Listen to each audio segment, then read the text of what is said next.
നാട്ടിൽ പാടി പറയുന്ന ബദർ മൗലീദിലെ വരികളിൽ ഒന്ന് ഇപ്രകാരമാണ്: യാ മൻ ബിഹി ഹല്ലർ റദാ വമൻ ബിഹിം നകദ.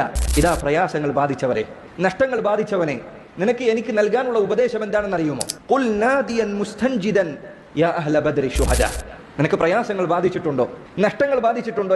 എന്താണ് നീ പറയേണ്ടത്? യാ അഹ്ല ബദ്രി ശുഹദാ, ബദറിൽ മരിച്ചു വീണ ശുഹദാക്കളെ, എന്റെ ഈ പ്രയാസങ്ങൾ നീക്കിത്തരണമേ എന്ന് നീ പറഞ്ഞുകൊള്ളുക, നീ തേടിക്കൊള്ളുക. നിങ്ങൾ ബദരീങ്ങൾ എന്തൊന്നിനു വേണ്ടിയാണോ യുദ്ധം ചെയ്തത് അതിന്റെ കടക്കൽ കത്തിവെക്കുന്ന വാദമല്ലേ ഇത്?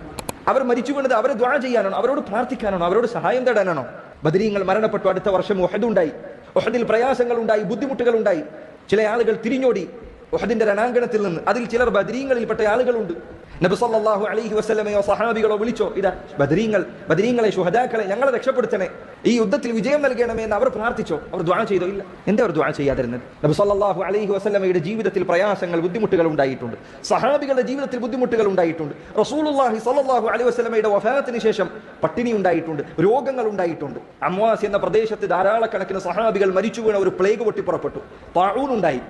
ഏതെങ്കിലും ഒരു സഹാബി, ഒരൊറ്റ സഹാബി നബി സല്ലല്ലാഹു അലൈഹി വസല്ലമയുടെ ഖബറിനരികിൽ വന്നുകൊണ്ട് അല്ലാഹുവിന്റെ റസൂലേ ഇതാ എനിക്ക് പ്രയാസം ബാധിച്ചിട്ടുണ്ട്. ബദർ മൗലിദ് പറഞ്ഞ വാക്കല്ല, യാ മൻ ബിഹി ഹല്ലർ റദാ, പ്രയാസമുണ്ടായവനെ, നഷ്ടങ്ങൾ ബാധിച്ചവനെ എന്താണ് നീ വിളിക്കേണ്ടത്? യാ അഹ്ല ബദ്രി ശുഹദാ, ബദറിൽ മരിച്ചു വീണ ശുഹദാക്കളെ എന്ന് നീ വിളിക്കുക.